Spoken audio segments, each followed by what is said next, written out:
Matapos mapalaya ni Ramon ng mga kasamahan niya ay agad silang nagtungo sa madilim na bahagi ng kuweba upang puntahan si Haring Jericho. May kanya-kanya na rin silang hawak na sandata matapos mapabagsak ang mga bantay at maagaw ang kanilang mga armas. Nang papalapit na sila sa pasukan ay naramdaman nilang may paparating, kaya nagsipulasan sila at nagtago sa madidilim na mga sulok. Dumaan ng isang Saxon, ngunit pagdating nito sa pwesto ni Ramon ay sinapak ito ni Ramon gamit ang malaking braso at inundayan ng saksak sa katawan. Bumulagta ang kalaban na wala ng buhay. Agad na inabot ni Ramon ang espada ng bantay sa isa niyang kasamahan at lumayo na sila sa lugar. Gaya ng plano ay pakay nilang mahanap si Haring Jericho para sabay-sabay silang lalabas ng kastilyong ito. Habang maingat na naglalakad ang grupo sa isang maluwag na pasilyo sa isang sulok ng lagusan ay may lumalabas na makapal na hamog mula sa kadiliman kung saan unti-unti nitong binabalutan ang buong paligid na naging dahilan para maalerto ang mga kabalyero. Bawat isa sa kanila ay pawang nakiramdam sa paligid habang patuloy na kumakapal ang hamog na naging sanhi para tuluyang matabunan ang pasilyo. Pero bago pa man sila matakpan ng hamog ay nakasenyas na si Ramon sa grupo at umupo silang lahat upang mabantay ang mabuti ang paligid nila. Wala silang madinig na ingay maliban sa mga patak ng tubig na tumutulo sa maliliit na siwang ng kuweba. Maya-maya pa ay nawala na rin ang makapal na hamog. Tumayo ang grupo na hawak ang mga palakol at espada. Isa-isang sinuri ni Ramon ng mga miyembro kung may nahiwalay ba sa kanila. Nang masiguro niyang kumpleto pa sila ay sumenyas na siya na magpatuloy sa paglalakad, ngunit bawat miyembro ay dapat nakabantay at talasan ang kanilang mga mata sa buong paligid. Nang makarating na sila sa labasan ng kuweba ay dahan-dahang maingat na binuksan ni Ramon ang bakal na pintuan. Sumenyas uli si Ramon at sunod-sunod na lumabas ang mga kabalyero. Para silang SWAT team na mabilis na naglalakad at naka-full alert sa kapaligiran. Paglabas nila ng kuweba ay bumungad sa kanila ang malawak na hardin ng kastilyo. May mala fortress na malaking tower kaya maraming mga nakabantay sa paligid. Naka-alerto din ang mga ito dahil sa kampana ng babala. Dumikit sila sa pader nang may dumaang mga Saxon na umiikot sa ikalawa at ikatlong palapag ng tore. Ang iba sa mga ito ay mabilis na bumaba sa unang palapag gamit ang hagdan. May mga sentry post din na makikita sa paligid ng tore. May mga bantay itong tumitingin sa ibaba at sa labas ng tore na may tigdadalawang nakatoka sa bawat sentry post. Bago ang misyon nilang hanapin sina Haring Jericho ay naisipan ni Ramon na unahin muna ang mga kalaban sa labas para hindi sila maipit sa loob.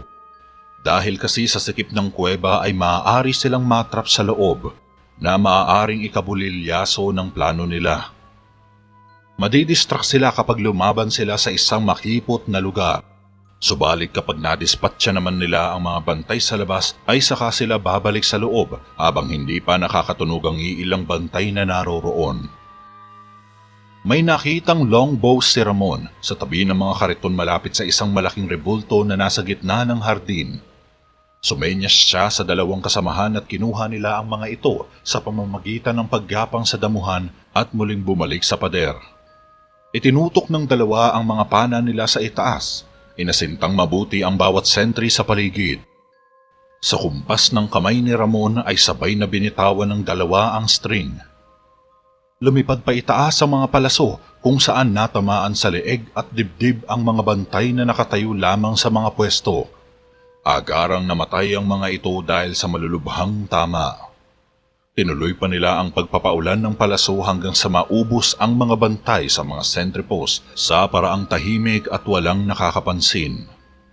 Muling umusad ang grupo palapit sa tore at nagtago sa gilid ng pader ng may dumaang mga Saxon. Nang makalagpas na ang mga ito ay mabilis nilang dinispatcha ang mga kalaban na nagbabantay sa labas na walang malay sa kanilang pagpasok. Nang maklear na nila ang lugar ay saka sila pumasok sa loob at inubos din ng mga nakatoka sa unang palapag.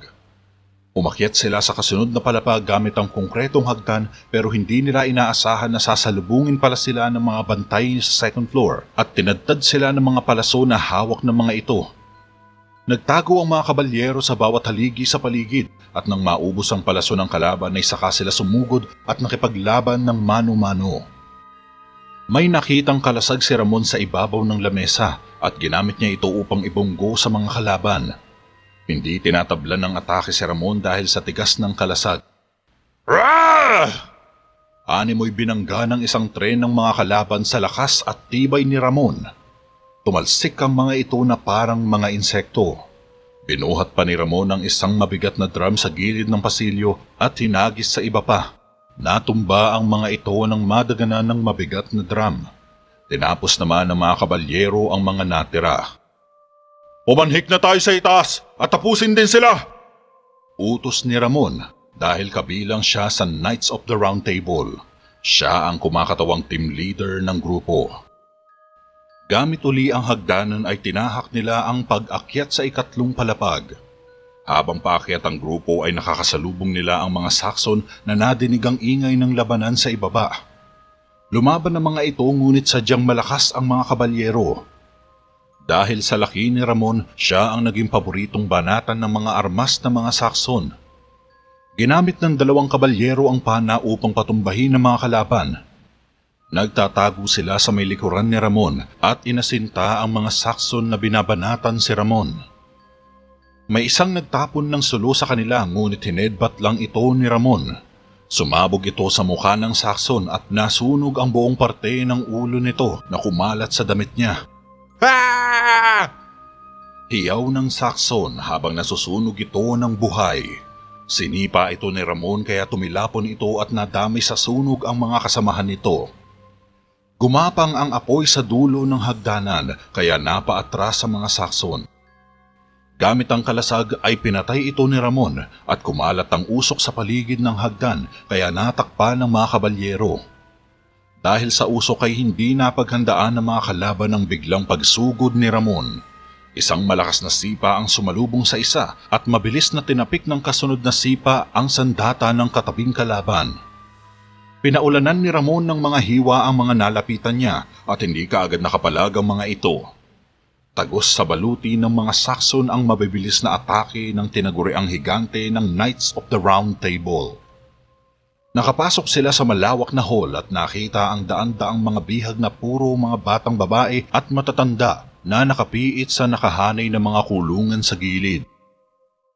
Nakaupo ang mga ito sa mga selda nila at kumakaway ng tulong. Nahabag si Ramon. Ngayon lang ako nakakita ng ganito kaarim-arim na pangyayari. Galit na sabi ni Ramon, ngunit may bahid ng lungkot ang boses. Sumagi bigla ang alaala niya, ang dating buhay niya noong maliit pa siya. Ganito din siya namuhay noong inatake at pinatay ang mga magulang at kanayon niya. Simula niyon ay matagal siyang naulila at palipat-lipat ng bayan. Minsan nahuhuli siya ng mga barbaro at binibenta sa maharlikang pamilya upang alipinin, pero madalas siyang tumatakas at napapadpad muli sa ibang bayan. Ganun lang ang takbo ng buhay niya hanggang sa matagpuan niya ang isang kaharian na itinuturing siyang pamilya. Ngunit sa paglipas ng panahon ay patuloy pa rin ang digmaan at nadamay ang kaharian sa pang-aatake at pananakop ng kalabang kaharian. Dito niya nakilala si Lancelot na kasalukuyan noon ginagawa ang maruruming trabaho mula sa sinumang magka-interes ng serbisyo niya. Dahil sa hirap ng buhay ay napasok din si Ramon sa ganoong larangan ng trabaho. Kumikita sila ng 3 beses sa isang linggo mula sa anumang laban na maipanalo nila. Natutunang yakapin ni Ramon ang ganitong kalakaran dahil sa pera. Hanggang sa lumipas ang panahon ay natagpuan nila ang isang kaharian na itinuturing silang pamilya. Natauhan si Ramon nang marinig ang pagbukas ng pinto sa mga kulungan.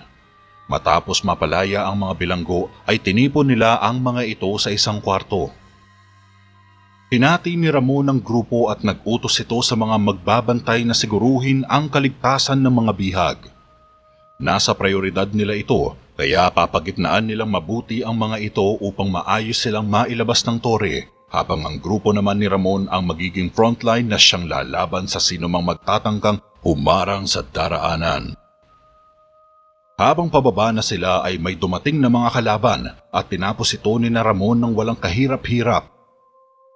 Dahil sa kampilan na hawak niya, pakiramdam ni Ramon ay mas lalo pa siyang bumilis at naging malakas. Dumiretso pa sila at nakipagpalitan ng mga atake. Ilang kagamitan ng nawasak sa matinding sagupaan. Ilan ding kalaban ang bumulagta. Napalihis sila ng daanan dahil mas dumadami ang mga kalaban na sumasalubong sa kanila sa hagdan. Dumaan sila sa isang koridor. Nakalapit sila sa dulo at may malaking pinto ito. Pinahinto sandali ni Ramon ang grupo niya. "Ako nang bahala rito," wika ni Ramon. Humugot siya ng puwersa mula sa katawan at pinababa ito sa kanang paa. Tumilapon ang pinto sa isang malakas na sipa ni Ramon. Nakarating sila sa gitna at may iilang mga kalaban na sumalubong sa kanila. Sumugod agad ang mga ito pero mag-isa lang silang hinarap ni Ramon. Walang takot itong nakipagtagisan ng bilis sa mga hiwa at taga. Dahil eksperensyado na si Ramon sa pakikipaglaban sa mga masasamang tao, hindi naging mahirap sa kanya ang patumbahin ang mga ito. Isa-isang tumilapon at bumagsak ang mga ito na may mga sugat sa katawan. "Walang kahirap-hirap. Ang ihina naman ng mga ito," pagmamayabang pa ni Ramon habang pinapagpag ang pantalon. Pawisan ito dahil sa matinding pakikipaglaban. Napangiti na lang ang mga kabalyero sa kayabangan ng lider. Natuwa din ang mga bihag dahil may pag-asa na silang makalaya at makabalik sa kanilang mga pamilya. Tumagos ang grupo sa kwarto at tinahak ang mahabang pasilyo. Dito ay may nakasalubong silang mga kalaban. "Kami na ang bahala rito. Bantayan niyo ang likuran, baka maipit tayo." Sambit ni Ramon sa nakapalibot na mga bihag. Agad umatras ang isang grupo at pumwesto sa likurang bahagi. Nakipaglaban si na Ramon sa mga Saxon. Gamit ang mga lakas nila ay tinulak nila ang mga ito papunta sa nakabukas na pintuan. Dahil sa puwersa ng mga kabalyero ay nastak ang mga kalaban sa bungad ng pinto. Sinipa ni Ramon ang isa kaya naitulak nito ang mga kasamahan sa likuran at sabay-sabay silang nalaglag pababa. Nagtawanan ng mga kabalyero ng parang bola ng mga pingpong na gumulong-gulong ang mga Saxon pababa sa mga baitang. Agad nilang dinaanan ng mga ito at isa-isang tinapos habang pababa sila ng hagdanan. Ligtas na nakaalis ang grupo sa naturang lugar. Matapos makarating sa malaking tarangkahan ay sinabihan ni Ramon ang isang grupo niya na bantayang maigi ang mga bihag at babalik sila kasama ng grupo niya upang iligtas sina Haring Jericho na nasa loob pa ng kuweba. Tumangulang ang grupo kay Ramon kaya lumakad na sila upang hanapin sina Haring Jericho. Nakasalukuyang binabagtas na rin ng isang makipot na lagusan kung saan habang hinahanap din ng tatlo ang iba. Kinakabahang tumingin si Javier sa likuran nila na parang may nararamdaman. Nakaramdam siya ng isang kakaibang hangin na tila ba nagpapahiwatig na may hindi tama sa tinahak nilang daan. Maya-maya pa ay nakarinig ng kakaibang huni si Javier na nagmumula sa madilim na lagusan sa unahan. Nagpatuloy pa rin ang dalawa sa pagbagtas sa pasilyo, samantalang nakikiramdam pa rin si Javier sa hulihan. Hindi maramdaman ni na Haring Jericho ang kakaibang presensya sa paligid dahil mga ordinaryong tao lang sila. "Teka, parang may mali rito. Ang mga Saxon, mukhang dito sila papuntang lahat. Hindi niyo ba nararamdaman? Parang may mga yabag na paparating." Saad pa ni Javier. "Una, sobrang dami nila kanina. Kaya marahil nagiwahiwalay sila para mahanap nila agad tayo. Ano, masaya ka na ba? Alam kong takot ka, Javier. Kaya mas mabuti pang diyan ka na lang sa likuran namin." Sagot ni Haring Jericho, subalit nakarinig sila ng kakaibang ungol mula sa madilim na lagusan. Kasabay nito ay isang mahinang hangin ang bigla na lang yumakap sa kanilang katawan. "Ano yun? Naramdaman niyo ba yun?" Tanong ni Javier. "Anong-ano? Hangin lang naman yun." Tugon ng hari. "Subukan yung pakiramdaman ng ihip ng hangin. Parang may kakaiba." Lintaya pa ni Javier at pumunta ito sa unahan nila. Mas lalong lumakas ang hangin nang huminto sila sa paglalakad at unti-unting namamatay ang solo na hawak ni Haring Jericho. Kinabahan naman si Kael mula sa pumapasok sa kanyang isip. Halatang alam niya kung ano ang bagay na ito na pareho din sa iniisip ni Javier. Nanatili lang na nakatayo ang tatlo sa bukana ng lagusan kung saan nakakarinig na sila ng mabibigat na yabag mula sa kung anumang nilalang na papalapit sa kanila. Hinila ni Kael si Javier upang makalayo sila. Hindi yan hangin. Sana hindi tamang naisip ko. Sambit pa ni Kael. Mula sa lagusan ay natanaw nila ang isang puting dragon na humahangos patungo sa kanila. Dahil sa takot ay nagsitakbuhan sila pabalik kung saan sila nanggaling. Sinundan sila ni Medusa hanggang sa binugahan sila ng apoy nito na nagmula sa bibig niya. Sumisid ang tatlo sa isang mabatong alcove para iligtas ang sarili sa naglalagablab na apoy ni Medusa. Nabuwalang dalawa nang itulak sila ni Javier papasok sa looban. Agad sinundan ng tingin ni Javier kung saan nagpunta si Medusa, habang si Haring Jericho ay lubhang nagtataka na lang kung saang lupalop ba nakuha ni Raya ang puting dragon. Alam ni Javier kung sino ito at determinadong sundan upang kausapin ito. Natutuwa siya sa mabilis na paglaki ni Medusa na pagkalipas lamang ng 3 taon ay naging kasing laki na ito ng kabayo. Pero ang labis na pinagtataka niya ay bakit ganoon na lang ito kaagresibo. Anak ng tupa naman, saan kaya nakakuha ng ganoong dragon si Raya? Muntik na tayo roon na! Wika ng hari. Wala akong ideya. Magsama kayo ni Kael at hanapin ninyo si Ramon. May iiwan ako dito upang akitin ng dragon sa kabilang daan. Saad ni Javier at tumakbo ito upang habulin si Medusa. Tumayo naman si Haring Jericho. Javier, alam kong tanga ka pero hindi ka ganun katanga. Hayaan mo na ang dragon na yon. Sumama ka na lang sa amin upang sabay-sabay tayong makalabas dito. Halika na habang wala pa yun rito. Utos ni Haring Jericho. Hindi, ganun talaga ako katanga. At kung hindi ka maniniwala sa akin, panoorin mo ako. Sabay lumayo na si Javier at mabilis tinungo ang daan na nilusutan ni Medusa. Sinubukang kumilos ni Haring Jericho upang pigilan si Javier. Javier! Buwisit naman! Teka dito ka lang, Kael. Susundan ko siya.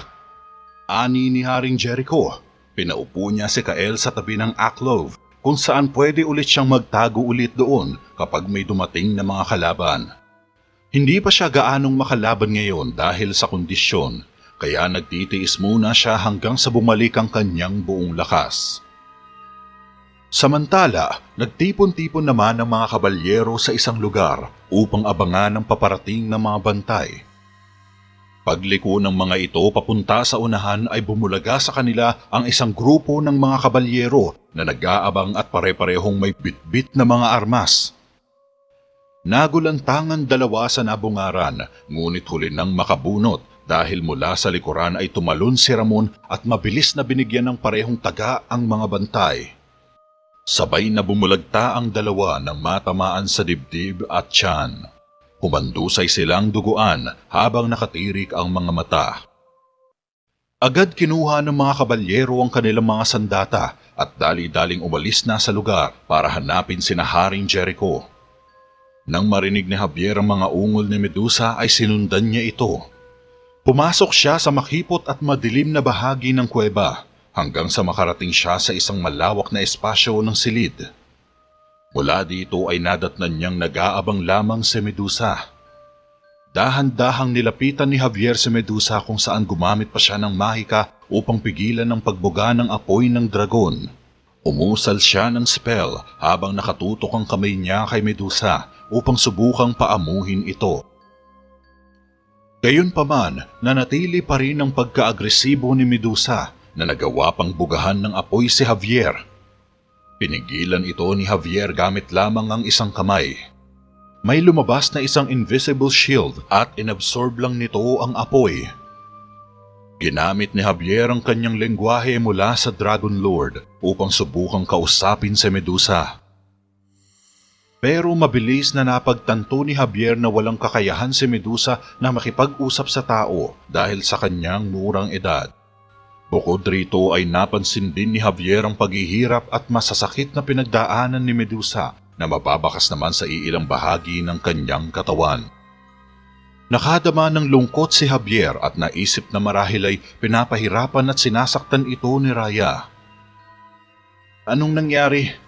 Sino ang gumawa nito? Hindi kita sasaktan. Huwag ka matakot. Lumapit pa si Javier para hipuin ang ulo ni Medusa. Subalit umiling-iling ito na tila pinapahiwatig pa rin na hindi ito makapagsalita. Alam kong ibig sabihin yan. Hindi ka makapagsalita, tama ba?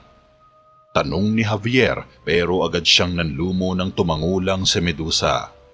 Naramdaman ni Javier na may paparating sa kanila kaya itinaboy niya si Medusa. Javier! Malakas na sigaw ni Haring Jericho. Sige na, umalis ka na, dali! Pakiusap ni Javier habang patuloy na tinataboy ang dragon. Pero ipinilig ni Medusa ang kanyang ulo na tila sinasabing hindi ito aalis. Nang marinig ulit ni Javier ang paglapit ni Haring Jericho ay hinimok na lang niya si Medusa na magtago sa sulok, ngunit ayaw pa rin itong sumunod. Napilitan na lang tuloy si Javier na gumamit ng lengguwahe ng Dragon Lord. Iti! Sambit ni Javier sa salitang Dragon Lord kaya dito na napilitang umalis ni Medusa. Pumasok siya sa masikip na lagusan at mabilis na tumago sa kabilang bahagi nito. Javier! Pambihira! Javier, nasan ka ba? Patuloy lang din sa paghahanap si Haring Jericho kay Javier, subalit lingid sa kanyang kaalaman ay nakangising lumitaw si Raya sa likuran niya kasama si Elias. Naramdaman ni Haring Jericho na may tao sa likod niya kaya humarap siya at laking gulat niya nang mabungaran sina Raya at Elias. Ang laki ng pasasalamat ko sa iyo dahil hindi mo na ako pinahirapan pa sa paghahanap sa iyo. Oh, mahal kong kapatid, hindi mo alam kung gaano ko kasayang makita ka. Ang iyong katapangan ay natutumbasan lamang ng iyong katangahan. Anong nakain mo para maisip na magpunta rito? Sarkastikong wika ni Raya sa kapatid. Nandito ako para palayain ang mga tauhan ko. Sagot naman ni Haring Jericho sabay hinugot ang punyal. Subalit nakuha na pala ito ni Raya at hinagis niya ito sa kanya. Hindi nakaimik si Haring Jericho nang huminto sa harap niya ang punyal na may ilang sentimetro lang ang layo mula sa mukha niya. Sinubukan itong kunin ni Haring Jericho subalit kinumpas ni Raya ang kamay at tumusok kay Haring Jericho ang punyal.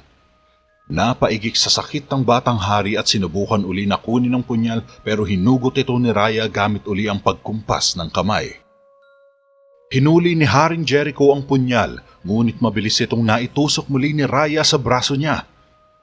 Napaigik na naman sa sakit ang batang hari pero hindi ito sumuko at patuloy na hinahablot ang punyal na nag-iisang sandata lang niya para malabanan si Raya. Samantalang tahimik lang na nakamasid si Elias sa dalawang magkapatid na walang imik na nakatayo sa likuran ni Raya habang paulit-ulit na pinapahirapan si Haring Jericho gamit ang sariling punyal. Ngunit sa kabutihang palad ay hindi naman gaanong napuruhan si Haring Jericho dahil suot pa rin niya ang baluti na pumoprotekta sa kanya. Bagamat may pangdepensa sa sarili, tinadtad pa rin siya ng saksak ni Raya hanggang sa mapaluhod na siya sa lupa. Kumapang si Haring Jericho upang lumayo kay Raya pero nahihirapang itong kumilos dahil sa mga sugat sa braso at binti niya. Nakangising aso lang na lumalapit si Raya. Nakakaawa ang iyong kalagayan, kapatid ko. Pero wala ka nang magagawa para makatakas dito. Ngumisi si Raya ng nakakaloko habang nilalasap ang tagumpay. Patawarin mo si Ama sa ginawa sa iyo. Sambit ni Haring Jericho kay Raya at sumandig sa malaking bato. Si Argo ay hindi ko kailanman naging ama. Galit na sagot ni Raya nang mabanggit ng kapatid ang ama nila. Pero magkapatid tayo. Saad naman ni Haring Jericho. Nakakatawa kung paano mo piniling tandaan yun dahil sa pagkakapwesto ng punyal sa harap mo. Mukhang ngayon tila nagiging desperado ka na mabuhay. Wika ni Raya. Anong nangyari sa'yo, Raya? Nung bata ka, napakabait mo. Napakamaawain. Napahinto si Haring Jericho. Pwes, lumaki na ako. Tama lang na matakot ka sa akin. Ako ngayon ay makapangyarihan kaysa sa maaari mong isipin. Hindi na ako tulad ng dati. Sarcastic na sagot ni Raya. Pinilit ni Haring Jericho na makatayo habang si Elias ay patuloy na nanonood sa eksena ng magkapatid habang ang punyal ay pinipilit si Haring Jericho na ibagsak siya. At gayon pa man, sa lahat ng iyon, pinili mong walang gawin kundi ang magpuot sa mga taong nakapaligid sa'yo. Ang mga taong walang ginawa kundi ang isipin ka at magmalasakit sa kalagayan mo. Wika ni Haring Jericho. Pero si Argo nagturo sa akin ito. Paalam, Jericho Mondragon. Maging masaya ka sana sa muling pagsasama niyong mag-ama. Sabay sinipa ni Raya si Haring Jericho at bumagsak ito sa lupa. Naramdaman agad ni Elias ang paglapit ni Javier kaya agad itong humugot ng punyal. Jericho! Sigaw ni Javier, subalit kinumpas ni Raya ang kamay at tumalsik si Javier papunta sa pader ng kuweba. Hindi! Raya! Maawa ka! Huwag mo siyang idamay. Wala siyang nagawang kasalanan sa iyo. Pagsusumamo ni Haring Jericho habang unti-unting nawawalan ng malay sa harap ni Raya, subalit ngumiti lang si Raya sa kanya. Huwag ka nang magsalita, mahal kong kapatid. Huli na para dyan, dahil pagsasamahin ko na kayong dalawa. Sabay kinontrol ni Raya ang punyal upang itutok sa ulo ni Haring Jericho. Kahit nangihina, sinubukan pa rin pigilan ni Javier ang punyal pero sadyang malayo ang agwat nito sa kanya. Dahil dito ay pinilit niyang gumapang upang makalapit siya. Nagsimulang manilaw ang mga mata ni Raya upang itarak na kay Haring Jericho ang punyal. Pero habang nasa kalagitnaan siya ng incantation ay hindi niya inaasahan ng mabilis na pagbaligtad ni Elias. Elias? Napalingon si Raya sa binata na sumaksak sa kanya sa likod.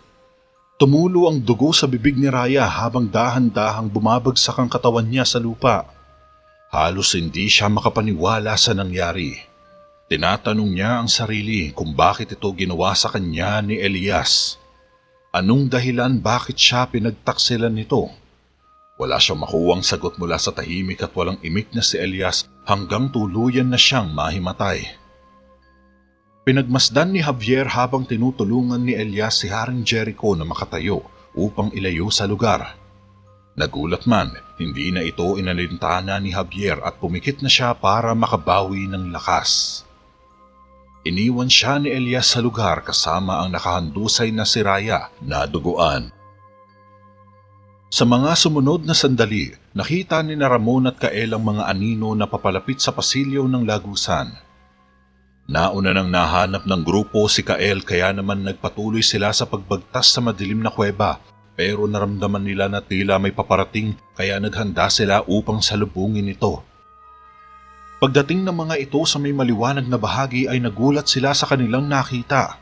Naibaba nila agad ang kanilang mga sandata. Lumapit si Ramon.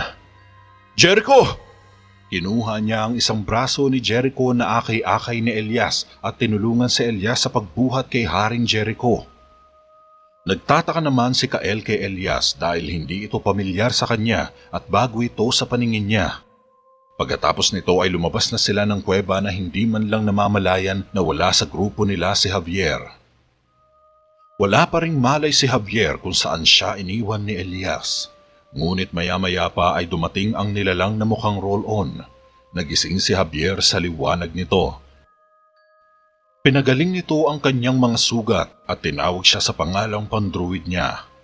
Nahihiwagaan pa rin si Javier sa nilalang na ito. Nalingid sa kanyang kaalaman ay ito ang tinutukoy ni Elias na hinahanap na susi ni Raya. Ang Diamair, ang nagsisilbing susi sa lahat ng kaalaman. Abner, humiga ka muna. Napakarami ng dugo ang dumanak sa araw na ito. At lahat para sa isang bagay na nais makuha ng ilang matatalinong tao. Sambit ng Diamair kay Javier habang siya ay pinapagaling nito. Ibig mong sabihin, ikaw ang Diamair? Ang hindi mahanap na susi ni Raya? Gulat si Javier sa natuklasan niya at hindi niya ako makukuha. Sagot ng Diamair. Kung ganon, ikaw ang susi sa lahat ng kaalaman. May mga pagkakataon na nararamdaman ko ang bigat ng tadhana kung dumudurog sa akin. Pero pakiramdam ko wala yun sa dinadala mo. Saad pa ni Javier nang mabakas niya ang lungkot sa mukha ng nilalang. Pareho itong biyaya at sumpa. May gusto ka bang itanong sa akin, Abner? Tanong naman ng Diamair. Hindi. Sa tingin ko hindi ito magiging maganda. Alam kong di kaaya-aya ang malalaman ko. Sagot ni Javier. Hindi ko inaasahan ang kabaitan mo, Abner. Dahil dito ay iyong karunungan ay mabubuhay ito ng matagal sa isipan ng mga tao. Lintaya ng Diamair. Teka, may isang tanong pala ako. Kung hindi si Elias ang nakatakdang papatay kay Jericho, kung ganun, sino? Mabuti na lang at naisipan itong itinanong ni Javier dahil sa nagtaka siya sa ginawang hakbang ni Elias.